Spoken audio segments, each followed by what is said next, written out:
Hello dear students, welcome back to our channel.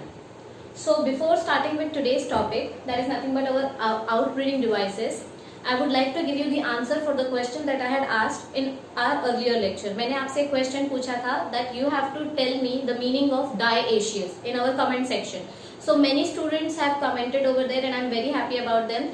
They commented absolutely correct answer that what is dioecious plants? Dioecious flowers or dioecious plants are those plants which have male and female flowers on different plants. Okay, it means that on one of the same species, suppose we are talking about hibiscus, so just consider, or let's take an example of rose.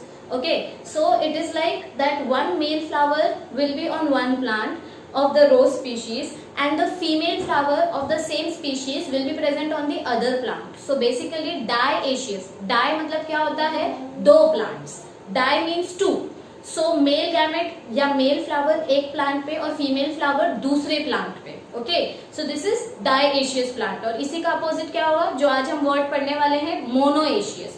What do we mean by monoecious? Monoecious means when you have both the flowers on the same plant. एक ही plant में एक जगह पे mail flower, एक जगह पे female flower. That is the meaning of monoecious. Okay, let's resume with our today's lecture. Okay, some students have mailed me their concern regarding the projector lecture as well as the lecture that we do this way, like writing on the board. So what conclusion I have reached is कि हम दोनों lectures continue करेंगे. मतलब कुछ lectures जिसमें theory part ज़्यादा होगा, that we will try to cover it with the help of projector, and जो चीजें board पे convenient होंगी वो हम board पे करेंगे. So let's start with our today's topic. So what is our today's topic? We are going to cover outbreeding devices. Now before understanding that what is given in this topic, we need to understand what is the meaning of this topic. Okay, outbreeding मतलब क्या होता है? Out means external and breeding means reproducing. Okay, last time हमने self pollination के बहुत सारे types पढ़े थे. Previous video में आपको इसके सारे detailed explanation मिल जाएंगे. What is self pollination? तो उधर पे हमने देखा था कि क्रॉस पॉलिनेशन करके एक वर्ड हमने पढ़ा था कि क्रॉस पॉलिनेशन क्या होता है, जब आप एक प्लांट का फ्लावर दूसरे प्लांट के फ्लावर के साथ रिप्रोड्यूस करता है. मतलब एक प्लांट का एंथर दूसरे प्लांट के स्टिग्मा पे जाके बैठ जाएगा, एंथर के अंदर का pollen grain. So that is cross pollination. अब ये चीज हो सकती है कि दोनों सेम स्पीशीज के हों या दोनों अलग स्पीशीज के भी हो सकते हैं. That's another thing. सो उसका मतलब होता है कि हम आउटब्रीडिंग कर रहे हैं. आउटब्रीडिंग मतलब क्या होता है कि सेल्फ पॉलिनेशन नहीं होगा, क्रॉस पॉलिनेशन होगा. ओके, क्यों करना होता है? Why is the need to do cross pollination या आउटब्रीडिंग क्यों करना होता है? First very important point, to promote diversity. क्या होता है कि जब आप बार बार सेल्फ पॉलिनेशन करते हो, मतलब एक ही प्लांट में, imagine this as a single plant, एक ही प्लांट में आपके बहुत सारे फ्लावर्स हैं. ओके, अब होगा क्या कि जस्ट इमेजिन करो कि ये फ्लावर आपका बाइसेक्सुअल है. कैसा है ये फ्लावर? बाइसेक्सुअल, मतलब इसमें मेल और फीमेल दोनों गैमेट्स होंगे, ऐसा कुछ. The picture will be somewhat like this. अब तक आपके दिमाग में क्लियर हो जाना चाहिए, जब भी मैं बाइसेक्सुअल बोलूं मतलब दोनों ऑर्गन्स प्रेजेंट है, androecium plus gynoecium. So self pollination में होता क्या है कि एक फ्लावर के अंदर जब दोनों गैमेट्स होते हैं तो वो आपस में रिप्रोड्यूस करते हैं और वो अपनी जैसी प्रोजेनी बार बार बनाते हैं. मतलब सेम फ्लावर हमको, सेम टाइप का प्लांट हमको बार बार देखने को मिलेगा. पर इसका डिसएडवांटेज क्या है? वेरी गुड पॉइंट इज, मतलब एडवांटेज ये है कि हमको क्वालिटी सेम मिलेगी, बार बार एक ही टाइप का प्रोडक्शन मिलेगा जिससे हम ज्यादा अमाउंट में वो प्लांट ग्रो कर सकते हैं. Very good thing. Okay, so this is the advantage of self pollination, but at the same time what is the disadvantage of the self pollination is कि we get less reproducing species after a particular generation. मतलब जब आप, चलो आपने एक बार self pollination किया तो आपको फर्स्ट जनरेशन मिला, फिर आपने दूसरी बार सेल्फ पॉलिनेशन किया तो आपको सेकेंड जनरेशन मिला. ऐसे जब आप कंटिन्यू सेल्फ पॉलिनेशन करते रहते हो तो 7-8 जनरेशन के बाद क्या होता है कि जो समझो कि आपने जेनेटिक्स में ये पढ़ा है मेंडल वाले चैप्टर में, कि समझो इसमें कोई एक रिसेसिव कैरेक्टर होगा. समझो कि इसके अंदर प्रोटीन कंटेंट बहुत ज्यादा होगा, मतलब ये कोई पर्टिकुलर प्लांट है जिसमें प्रोटीन बहुत ज्यादा बनता है या प्रोटीन कंटेंट बहुत ज्यादा है, लेकिन ये क्लाइमेट के अकॉर्डिंग खुद को अडेप्ट नहीं कर पाता है. प्रोटीन कंटेंट ज्यादा है बट क्लाइमेट के अकॉर्डिंग खुद को अडेप्ट नहीं कर पाता है. तो बार बार जब आप सेल्फ पॉलिनेशन करोगे तो आपको जो 7वीं या 8वीं जनरेशन मिलेगी वो कुछ इस तरीके से मिलेगी कि उसमें प्रोटीन कंटेंट तो हाई रहेगा, लेकिन वो क्लाइमेट के अकॉर्डिंग बहुत बहुत बहुत पुअर कंडीशन में डेवलप होगा। ओके, तो बेसिकली मैं क्या बोलना चाहती हूँ कि जब आप बार बार सेल्फ पॉलिनेशन करते हो तो जो दो रिसेसिव कैरेक्टर्स होंगे, जो सेल्फ पॉलिनेटिंग पेरेंट्स हैं, ट्रू पेरेंट्स हैं, उनमें जो रिसेसिव कैरेक्टर्स होंगे वो आगे जाके डोमिनेंट हो जाएंगे। मतलब जो वीक कैरेक्टर्स हैं, अब आप बार बार सेल्फ पॉलिनेशन कर रहे हो तो week character plus week character, week character plus week character, week character plus week character, आगे जाके यही वीक कैरेक्टर डोमिनेंट हो जाएगा और यही वीक कैरेक्टर उस प्लांट पे भारी पड़ जाएगा, जिसको हम बोलते हैं inbreeding depression. Okay, inbreeding depression मतलब क्या होता है? Reduced quality of a species. मतलब जब आप कंटिन्यू सेल्फ पॉलिनेशन करते हो तो आगे आने वाली जो जनरेशंस होती हैं उसकी क्वालिटी में काफी ज्यादा कॉम्प्रोमाइज हो जाता है। मतलब वहां पर जो हमको 7वीं या 8वीं जनरेशन मिलती है वो बिल्कुल भी अच्छे क्वालिटी की नहीं होती है। Okay, so this is the first point, that to promote diversity. Okay, second, genetic diversity is essential for evolution. Evolution means what? Changing according to the nature. Okay, adaptation and evolution are one and the same thing. That when the plant or the nature changes itself, 1000 years पहले देखेंगे तो definitely तब situation अलग रही होगी, आज की situation definitely अलग है। According to global warming, according to pollution, plants खुद को एडजस्ट कर रहे हैं। तो अगर हम अलग अलग वेराइटी मिक्स नहीं करेंगे तो हमको एवोल्यूशन नहीं मिलेगा। ओके, जब तक हमको डाइवर्सिटी नहीं मिलेगी तब तक एवोल्यूशन नहीं होगा, क्योंकि एवोल्यूशन मतलब क्या होता है? Development with a changing time. Okay, so genetic diversity is very essential for evolution. Okay, so this is the second point कि क्यों हमको क्रॉस पॉलिनेशन करना है। Okay, the third point for as the need for cross pollination is continued self pollination leads to inbreeding depression. क्या बताया गया हमको इधर पे कि कंटिन्यू अगर आप सेम स्पीशी को पॉलिनेट करते रहोगे, कंटिन्यू पॉलिनेट करते रहोगे तो एक टाइम ऐसा आ जाएगा कि जो लास्ट जनरेशन हमको मिला है वो सिर्फ उसमें वीक कैरेक्टर्स होंगे। ओके, और फिर उसके बाद वो रिप्रोड्यूस कर ही नहीं पाएगा। सो इनब्रीडिंग डिप्रेशन का मतलब क्या होता है? रिड्यूस्ड रिप्रोडक्टिव और reduced quality species. Okay, this is the meaning of inbreeding depression. और इसीलिए कंक्लूजन क्या निकाला हमने? that why do we need to do outbreeding devices or why do we need outbreeding devices? So that the plants have evolved, they change themselves as per the changing condition. और इसीलिए हमारे कुछ करने से पहले, मतलब आर्टिफिशियली तो बहुत सारी टेक्निक है क्रॉस पॉलिनेशन कराने की, लेकिन नेचर ने खुद को चेंज किया है और उसने खुद को इस तरीके से इवॉल्व किया है कि वो आसानी से खुद का क्रॉस पॉलिनेशन कर सके। मतलब मैन मेड रिसोर्सेज से पहले नेचर खुद अपने आप को एडजस्ट करता है। हाँ, अगर कहीं पर नेचर खुद अपने आप को एडजस्ट नहीं कर पाता है तब वहां पर ह्यूमन का काम आता है। Okay, so technically plants have evolved to encourage cross pollination. Now let's see what are the different examples or different tools of outbreeding. First one is unisexuality, second is dichogamy, third is prepotency, fourth is heterostyly, fifth is herpogamy and sixth is self-incompatibility. We are going to understand each of this in detail. Okay, I hope that the introduction is very much clear to you that why do we need outbreeding devices. Okay. Now let's start with the first device, that is unisexuality. What do we mean by unisexuality? Uni means what? Uni means single. Okay, uni means what? Uni means single and sexuality means sexual organ in it. Okay, so very simple explanation for this device, that the plant, जो हमारा plant होगा, let me just rub this thing first.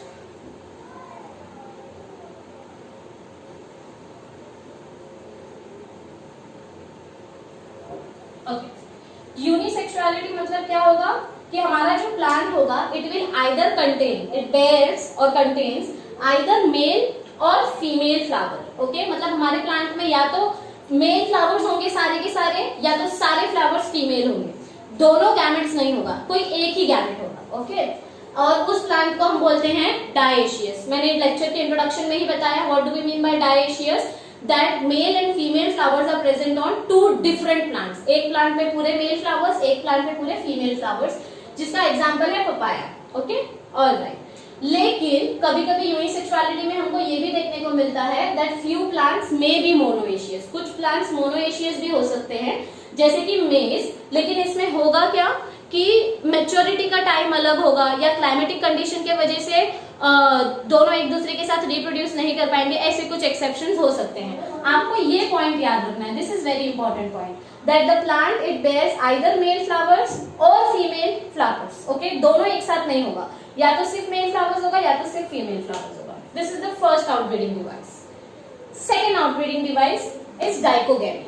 What do we mean by dicho? Dicho means two and gamy means gametes. Okay, dichogamy means two gametes, इसीलिए हम इसको बोलते हैं bisexual plant. Dichogamy की category में जितने भी प्लांट्स आते हैं उनको हम क्या बोलते हैं? Bisexual plant. अब इसमें क्या होता है, जो मैंने यहाँ पर बताया, सेम सिचुएशन यहाँ पर होती है, that anthers and stigma they mature at different times. मतलब समझिए, अगर मैं आपको एक एग्जांपल दूं तो समझो ये प्लांट है, ये इसके फ्लावर्स हैं, okay, and these flowers are bisexual. कैसे हैं ये फ्लावर्स? दोनों फ्लावर्स बाइसेक्सुअल हैं। ओके, इसमें मेल और फीमेल दोनों गैमेट है, लेकिन इसमें होगा क्या कि मेच्योरिटी अलग अलग टाइम पे होगी। क्या होगा? मेच्योरिटी अलग अलग टाइम पे होगी। First example, प्रोटैंड्री। प्रोटैंड्री में क्या होता है कि इस फ्लावर के अंदर का जो मेल गैमेट है पहले वो मेच्योर हो जाएगा। ओके, जो मेल गैमेट है पहले वो मेच्योर होगा और फीमेल गैमेट मेच्योर नहीं हो पाएगी। प्रेजेंट दोनों हैं, ओके, फ्लावर के अंदर दोनों ऑर्गन्स प्रेजेंट हैं, एंड्रोशियम भी और गाइनोशियम भी।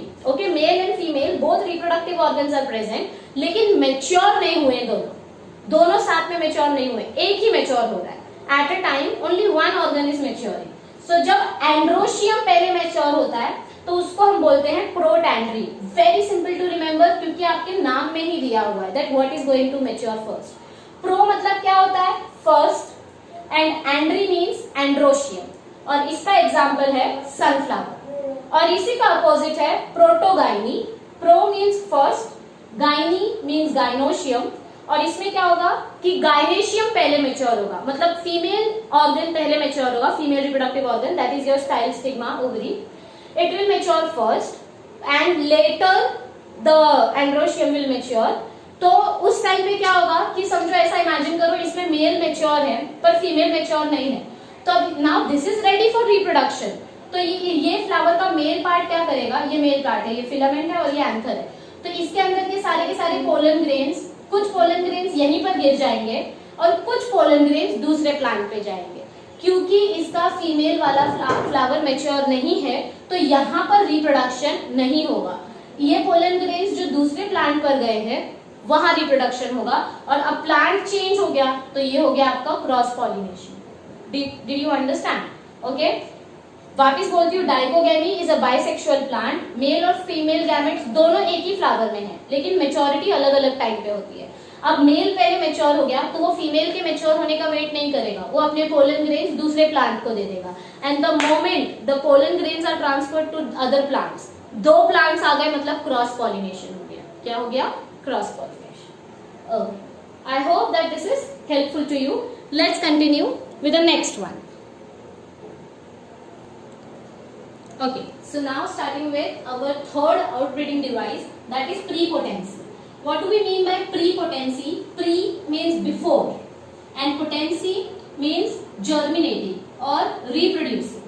Okay, अब ये स्टेटमेंट वाइज अगर आप समझने के लिए जाएंगे तो आपको एक बार में समझ में तो आ जाएगा पर वो याद नहीं रहेगा। So please listen to every word that I am going to say. Okay, please pay attention for 2 minutes, next 2 minutes that I am going to speak. Okay, what do we mean by prepotency? Pollen grains of other flowers. क्या बोला मैंने? Suppose this is one flower. Let me draw it like this. Suppose this is one flower और इसके अंदर के ये filament है और यहाँ पर ovary भी है. Just imagine. Okay. So this is flower A and this is flower B. Okay. Alright. Okay, now what are we going to understand over here is pollen grains of other flowers. इस plant के pollen grains of this flower germinate rapidly over the stigma than the pollen grains from the same flower. क्या बोला है हमको यहाँ पर, ये हमारा प्लांट बी जो है it is technically bisexual plant flower. कैसा फ्लावर है ये, bisexual, because it has female as well as it has mail organ in it. तो टेक्निकली यहाँ सेल्फ पॉलिनेशन होना चाहिए. क्या होना चाहिए, सेल्फ पॉलिनेशन, क्योंकि इसके पास ओवरी भी है इस फ्लावर के पास और इसके पास पोलन ग्रेन्स भी हैं. लेकिन यहाँ पर होता क्या है कि प्रीपोटेंसी मतलब क्या बोला है कि आपने लास्ट लेक्चर में जब आपने पढ़ा होगा विंड पॉलिनेशन के बारे में, तो उधर पे हमने क्या देखा था कि विंड की वजह से पोलन ग्रेन्स स्प्रेड होते हैं. तो समझो कि ये जो फ्लावर ए है, ओके, ये फ्लावर ए के जो पोलन ग्रेन्स है, यहाँ से जो पोलन ग्रेन्स निकले हैं, ये पोलन ग्रेन्स हवा में उड़ रहे हैं. ओके, ऐसा इमेजिन करो कि विंड आई है और इसके या इंसेक्ट के थ्रू ये पोलन ग्रेन्स यहाँ तक पहुंच गए हैं, इस ओवरी तक पहुंच गए हैं, और इसके पोलन ग्रेन्स भी यहाँ तक पहुंच गए हैं. Let me draw it with another colour just for your understanding. समझो ये इसके पोलन ग्रेन्स ऑरेंज कलर के. ओके, सो इस फ्लावर के पोलन ग्रेन्स भी हैं स्टिग्मा के ऊपर और इस फ्लावर के पोलन ग्रेन भी हैं. अब होगा क्या यहाँ पर कि टेक्निकली ये ऑरेंज वाला पोलन ग्रेन पहले जर्मिनेट होना चाहिए था क्योंकि वो इसी फ्लावर का पोलन ग्रेन है, लेकिन उल्टा होता है. यहाँ पर क्या हो जाता है कि जो दूसरे फ्लावर का पोलन ग्रेन आया है वो पहले जर्मिनेट हो जाता है और उसके खुद के फ्लावर का पोलन ग्रेन जर्मिनेट नहीं हो पाता है. इसीलिए इसको हम बोलते हैं prepotency, before its original pollen grain. Okay, यहाँ पर कौन सा पोलन ग्रेन जर्मिनेट हो रहा है, दूसरे फ्लावर से जो आया है.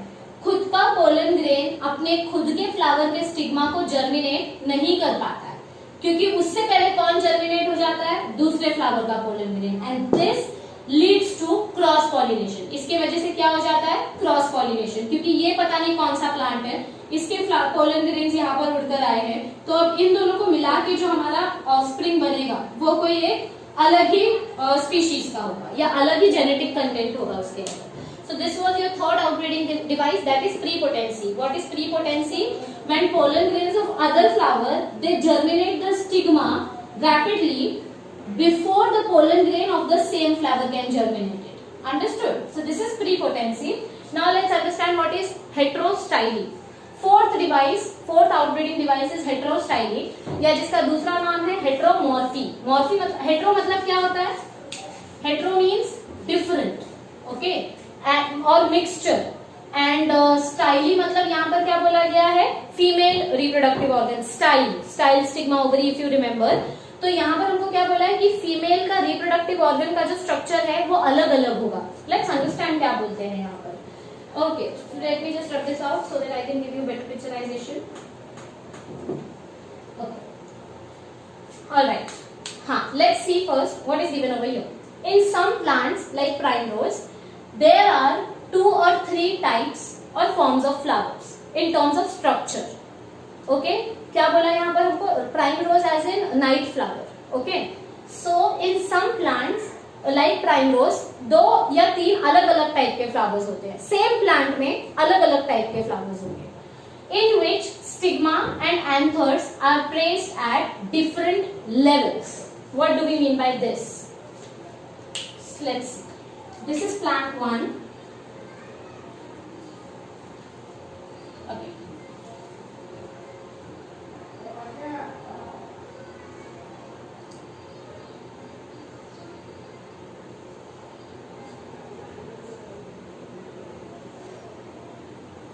Okay. This is plant 1 and this is plant 2 का flower. This is plant 1 का flower. This is plant 2 का flower.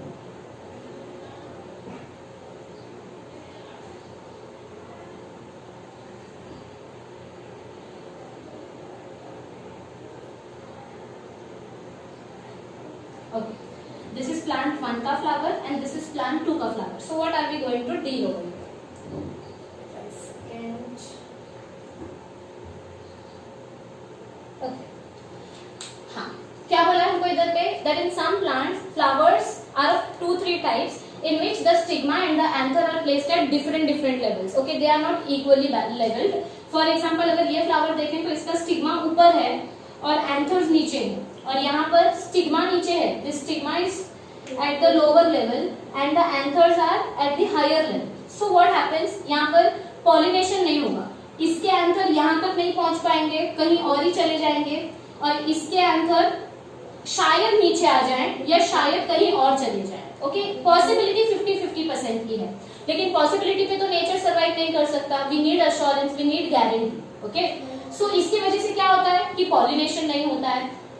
अब सेल्फ पॉलिनेशन यहाँ पर नहीं होता है, लेकिन इसका एक दूसरा ऑल्टरनेटिव सोल्यूशन क्या है, that in heteromorphic flowers. Heteromorphic flowers मतलब different structure of the organs, reproductive organ. मतलब यहाँ पर फीमेल वाला स्ट्रक्चर बड़ा है और मेल का स्ट्रक्चर छोटा है, यहाँ पर मेल का स्ट्रक्चर बड़ा है और फीमेल का स्ट्रक्चर छोटा है। इसको हेट्रोमॉर्फिक बोलते हैं। Hetero means different structure. So in heteromorphic flowers, pollen grains produced from anther pollinate stigmas produced at stem level. मतलब यहाँ पर क्या बोला गया है कि यहाँ पर अब ये नहीं देखेंगे कि मैं अपने प्लांट के साथ रिप्रोड्यूस करूँ या मैं अपने प्लांट के साथ रिप्रोड्यूस करूँ। यहाँ पर प्लांट कोई भी हो, सब अपने अपने लेवल से जो मैच होगा वो पर्टिकुलर ऑर्गन उस ऑर्गन के साथ रिप्रोड्यूस करेगा। मतलब कि ये हमारा जो प्लांट 1 था, इसका स्टिग्मा जिस एंथर के हाइट से मैच करेगा ये उसके साथ रिप्रोड्यूस करेगा, और ये प्लांट 1 का फिलामेंट, ये एंथर जो है, इस फ्लावर के स्टिग्मा के साथ रिप्रोड्यूस करेगा। So this is what we understand by heterostyle. अब कुछ बच्चों को कंफ्यूजन होगा कि मैम क्या ये सिर्फ अलग अलग प्लांट्स में होता है? नहीं, बहुत बार क्या होता है कि एक ही प्लांट में 2 अलग अलग फ्लावर्स होते हैं। ओके, सपोज ये दोनों एक ही प्लांट के हैं, ये दोनों एक ही प्लांट के फ्लावर्स हैं। एक फ्लावर इस साइड है, एक फ्लावर इस साइड है, लेकिन दोनों का स्ट्रक्चर अलग है। तो उस टाइम पे भी जब ये अलग अलग तरीके से रिप्रोड्यूस करेंगे, मतलब ये खुद के अंदर रिप्रोड्यूस नहीं हो रहा है, यहाँ पे सेल्फ पॉलिनेशन नहीं हो रहा है, क्योंकि हाइट अलग अलग है। इसका एंथर बड़ा है, इसका ओवरी छोटा है, इसका ओवरी बड़ा है, इसका एंथर छोटा है, तो ये खुद से रिप्रोड्यूस नहीं हो सकते। इसीलिए ये वाला फ्लावर इस फ्लावर के साथ रिप्रोड्यूस होगा। तो ये भी एक टाइप का क्रॉस पॉलिनेशन है, जो हमने अपने लास्ट लेक्चर में पढ़ा था, सेल्फ पॉलिनेशन वाले लेक्चर में पढ़ा था, जिसको हम बोलते हैं neighbouring reproduction. If you remember, geitonogamy और something like that we have studied in our last lecture. So this is an example of cross pollination which comes under the category or outbreeding device heterostyle. I hope that this is very clear to you. वापिस बोलती हूँ, इसमें क्या बोला है कि flowers, same plant के flowers अलग अलग लेवल पे जब ग्रो होते हैं तो वो सेल्फ पॉलिनेशन की जगह क्रॉस पॉलिनेशन दिखाते हैं। मतलब जिसके साथ उनकी हाइट मैच करेगी उधर तक वो इजीली अपने पोलन ग्रेन्स को पहुंचा पाएंगे, और इसीलिए यहाँ पर ऐसा हमको रिप्रोडक्शन देखने को मिलता है। Okay, I hope that both these devices are very much clear to you. Okay, our 5th device for cross pollination or for outbreeding is hercogamy. Let us see what is given over it. Okay, hercogamy means what? It is technically mechanical device to prevent self pollination. मतलब hercogamy में self pollination नहीं होगा। ये दोनों जो हम पढ़ने जा रहे हैं, the last 2 devices of outbreeding technology is preventing self pollination. Okay, hercogamy में self pollination नहीं होता है। कैसे? Because it contains a natural physical barrier which helps in avoiding the contact between the anther and the stigma. मतलब कि अगर मैं आपको समझाने जाऊं कि एक्चुअली इसमें क्या होता है, सेल्फ पॉलिनेशन कैसे नहीं होता है, तो एक एग्जाम्पल दिया गया है हमको। The flowers of Calotropis pentangular, ये एक ऐसे टाइप का फ्लावर है जिसमें बाइसेक्सुअल फ्लावर है। It is technically a bisexual flower. मतलब suppose if I explain you with the help of a diagram. So this is the female gamete, female organ, and these are your male organs, the filaments. Okay. So the structure of the filament is in such a manner that चाह कर भी, मतलब ये filament नीचे की तरफ है और ये ओवरी जो है, ये ओवरी भी कवर्ड है। तो ये स्ट्रक्चर कुछ इस तरीके से है कि चाह कर भी इस फ्लावर के पोलन ग्रेन इसके स्टिग्मा तक कभी नहीं पहुंच पाएंगे। ओके, सो इसके वजह से सेल्फ पॉलिनेशन नहीं होगा। बाहर से कोई दूसरे फ्लावर का फिलामेंट में से पोलन ग्रेन्स आएंगे और वो इस स्टिग्मा पे आके बैठेंगे। सो डेफिनेटली ये क्रॉस पॉलिनेशन ही सक्सेसिवली हमको करके दिखाएगा। ओके, सो इस तरीके से आपका जो hercogamy है, it prevents self pollination and it helps in cross pollination. कैसे? Because the structural barrier is present, the natural physical barrier is present, which helps to inhibit the self pollination. Okay, and this is one of the example of hercogamy. The last one is the self incompatibility. What do we mean by self incompatibility? It basically means self sterility. Sterility मतलब क्या होता है? जब genetically the gamete is not able to reproduce. What do we mean by sterility? When genetic inhibition is present. मतलब यहाँ पर क्या बोला गया है? Again इधर पे bisexual flower है. Let's imagine like this. Suppose this is a bisexual flower, ovary and filaments are present. Okay. So technically ये self pollinate होना चाहिए, लेकिन यहाँ पर होता क्या है? That genetically anthers they are unable to germinate stigma of the same flower. मतलब इस flower के जो anther होंगे वो जेनेटिकली उनमें इतनी कैपेसिटी नहीं होगी या वो मैच्योर नहीं होंगे कि वो स्टिग्मा को पॉलिनेट कर सके, स्टिग्मा को जर्मिनेट कर सके. तो ये फिलामेंट्स ऐसे समझ लो कि होकर भी ना के बराबर है. They are present but they are useless to the stigma. So ऐसे में क्या होगा कि दूसरे प्लांट का या दूसरे फ्लावर का जो पोलन ग्रेन है वही आकर सिर्फ हमारे स्टिग्मा को पॉलिनेट कर सकता है. तो इसको हम बोलते हैं सेल्फ इनकम्पैटिबिलिटी. सेल्फ इनकम्पैटिबिलिटी मतलब फ्लावर के अंदर का एक सेक्सुअल ऑर्गन स्टेराइल होता है. स्टेराइल यानी कि it has no capacity to germinate the other reproductive organ. I hope that all the devices that we discussed over here are very much clear to you. These are the examples of self incompatibility. So let us just quickly revise what are the different outbreeding devices. First we discussed about, yes, the first one was yes, come on, which was the first one? The first one was unisexuality. The second one was dichogamy. Third one, yes, what was the third one? Prepotency. Fourth one, which was the fourth one that we discussed? Heterostyly, difference in the level of ovary and the filament. The fifth one is hercogamy and the sixth one is self-incompatibility. So I hope that the lecture is pretty useful to you and you are studying it consistently. Okay, and if you have any query, as usual, you are very much welcome and you are free to put it in our comment section. Do not forget to like, share and subscribe our channel, and please let us know about your experience, that how did you like the lecture or you understood it or not in our comment section. Please do not forget to comment. Thank you. See you soon.